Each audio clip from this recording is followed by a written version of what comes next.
오늘은 성숙한 신앙의 자세라는 제목으로 하나님의 말씀을 증거하겠습니다. 본문 말씀은 욥의 고난을 놓고 욥과 그 친구 간에 이제 제 2라운드로 접어드는 설전 공방이 들어온 거예요. 이 변론 순서는 1차 때랑 똑같아요. 엘리바스가 15장에서 그리고 빌닷이 18장에서 소발이 20장의 순으로 이제 이어지게 되는 거죠.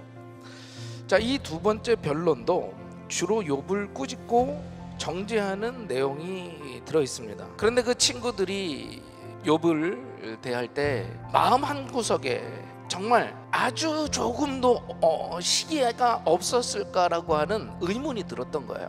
어떻게 해서든지 하나님께서 인정하셨던 그 사람을 어떻게 해서든지 흠집을 내야만 나도 괜찮은 사람이고 의로운 사람이다라고 하는 것을 드러내고 싶지는 않았을까라고 하는 겁니다. 우리 신앙생활이 하나님 앞에서 하나님의 기쁨이 되고 하나님의 뜻을 이루어드리면 참 좋은데 우리가 이런 쓸데없는 것을 가지고 우리의 신앙의 많은 부분들을 허비하고 있더라는 거죠. 바라기는 우리 금난의 성도님들이 신앙생활, 우리 인생을 낭비하지 말고 우리 인생 전부를 하나님이 기뻐하시는 삶으로 살아갈 수 있게 되기를 주님의 이름으로 축원합니다. 첫 번째는 이웃의 아픔을 쉽게 판단하거나 비난하지 말자라고 하는 거예요. 남의 아픔에 대해서 혹은 이웃의 아픔에 대해서 너무 쉽게 판단 내리더라는 거죠. 정말 하나님의 사람이었고 하나님이 인정하신 사람이었는데 이렇게 고난을 당하는 그 모습을 보니 뭔가 있을 거야. 그래도 욥이 잘못했겠지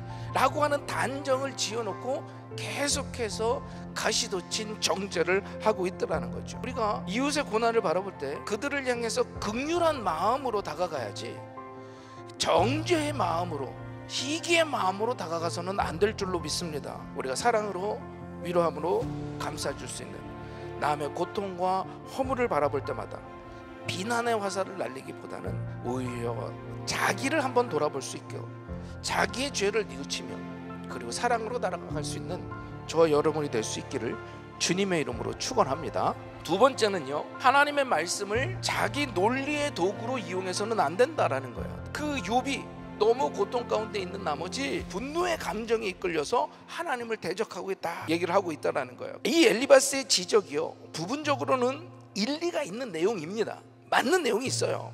그러나 엘리바스가 이러한 정죄와 비난의 말을 하면서 하나님의 권위를 함부로 들먹이고 있더라는 거예요. 하나님의 말씀과 그분의 권위는요 어떤 경우든 인간의 욕심을 채우는 도구로 사용되어서는 안 되는 줄로 믿습니다.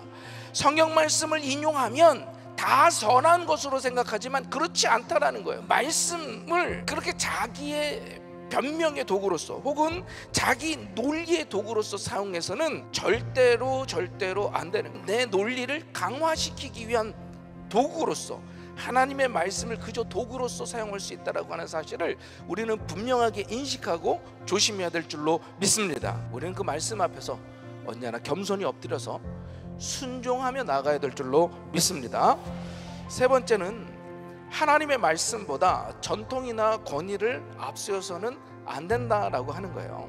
엘리바스가 연세가 많을수록 그 깨달은 지혜와 진리가 훨씬 많다라고 하는 논리를 펼치면서 노인의 권위를 연장자의 권위를 세우고자 했던 거죠. 사실 우리가 연장자에 대한 어른을 존경하고 권위를 인정하는 것 그건 성경이 가르치는 바다라는 거죠. 어른들, 노인들은 그 인생살이에 필요한 수많은 지혜와 지식과 경륜을 갖고 있지 않겠습니까? 그런 점에서 우리가 어른들을 존경하고 어른의 권위를 인정하는 것 이게 굉장히 바른 일이라고 하는 거예요. 하지만 그렇다고 해서 그 어른의 권위와 어른들의 전통을 하나님의 말씀보다 더 중요하게 여기고 그것을 진리화하고 절대화하는 건 그거는 안 된다라고 하는 거죠. 내 지식과 경험이 많고 크다 할지라도 나의 똑똑한 것보다 하나님의 어리석음이 더 위대한 것인 줄로 믿습니다.